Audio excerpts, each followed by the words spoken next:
Superman the Ride at Six Flags New England is easily one of, if not the most underrated roller coaster I've ever ridden.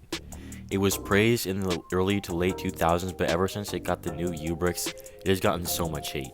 Some enthusiasts hate the restraints so much that they'll even just hate the ride altogether, which is ridiculous because some people praise Skyrush. Today I'm going to explain why Superman the Ride shouldn't be getting all the hate it's getting, and show you how to get room in between your legs and the restraints, and I'll finally review this elite roller coaster. Ever since Superman changed over from Superman Ride of Steel to Bizarro, it got the new U-brick restraints. Almost everybody hates these restraints. They say they're bulky, uncomfortable, and they're hard to get room with. But it is so incredibly easy to get room with these. All you have to do is move all the way back in your seat, make your feet like you're standing on your toes, and wait for the op to come around, and then once they check your restraint, you'll have a ton of room. So with that, you'll be flying out of your seat on those ejector hills and it'll feel like El Toro. This ride is going to shoot up in your rankings. I think that's the only reason that people don't like this ride. The fact that they don't like the restraints.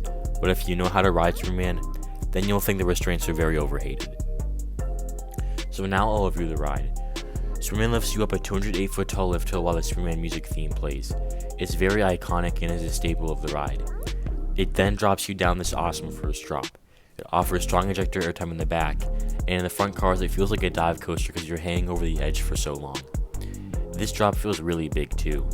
It reminds me of Millennium Force's drop, but obviously Millennium's is better even though Superman's has a superior airtime.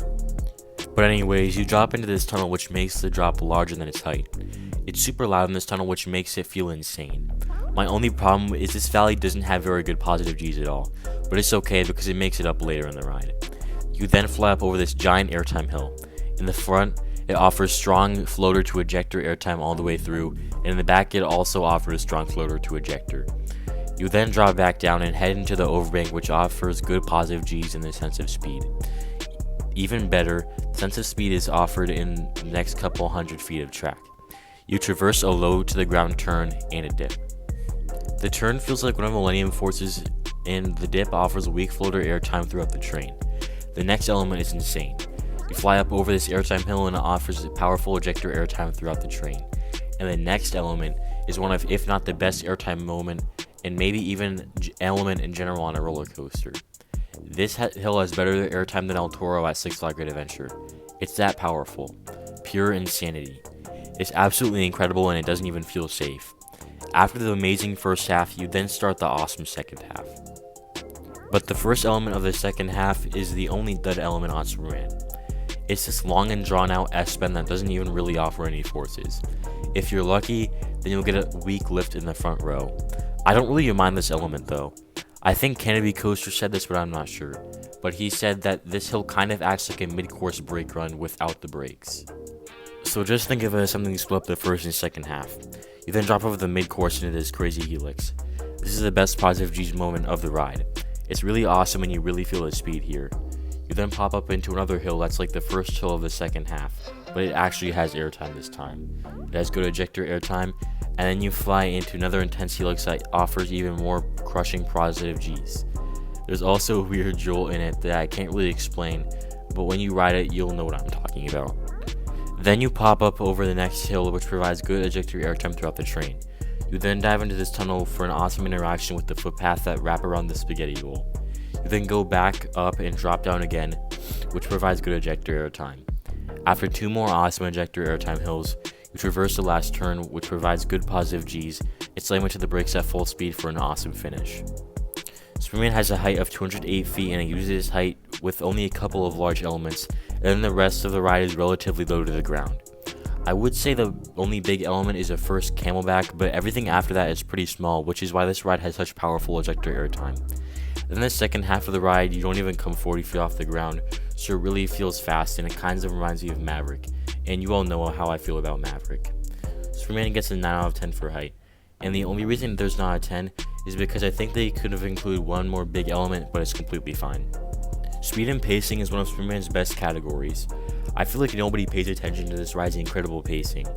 You still have speed for at least another 500 feet of track as you head into the brake run. You power through this layout and the sense of speed is awesome as you experience this ride's elite ejector airtime. It uses the speed really well in my opinion, so it gets a 10 out of 10 for this category. Length is another category that Superman excels in. With over 5,000 feet of track, this ride feels like it lasts so long, and you're going to want it to last long too. It may not be Steel Vengeance long, but it will surely leave you satisfied as you hit the brake run.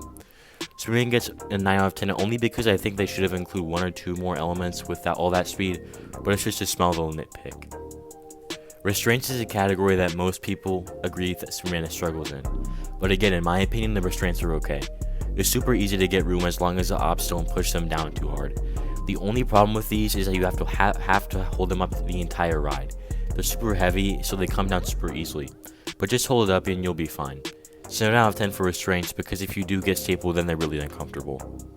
Forces is yet another category Superman is great in.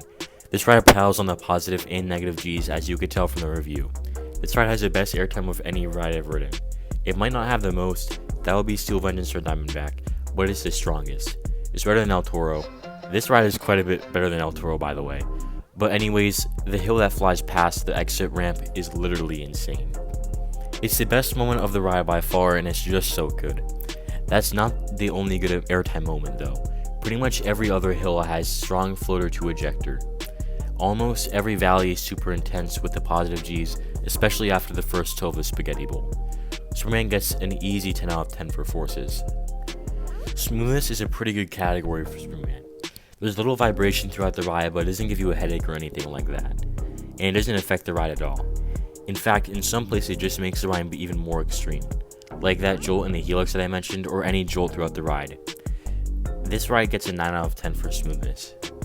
Overall, the score comes out to 9 out of 10, but I give it an easy 10 out of 10. This ride places in my top 10 overall, but it isn't as elite as, say, Maverick or Diamondback. But anyways, that'll wrap up this, month's video at this point, and I'll catch you all of you later.